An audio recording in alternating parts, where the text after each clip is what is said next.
உண்மையை சொல்லி நன்மையை செய்தால் உலகம் உன்னிடம் மயங்கும். நிலை உயரும் போது பணிவு கொண்டால் உயிர்கள் உன்னை வணங்கும். உண்மை என்பது அன்பாகும், பெரும் பணிவு என்பதும் பண்பாகும்.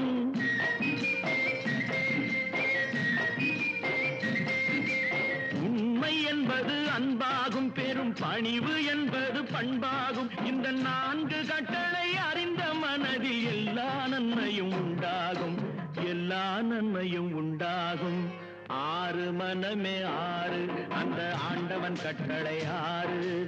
6 மனமே 6, அந்த ஆண்டவன் கட்டளை 6.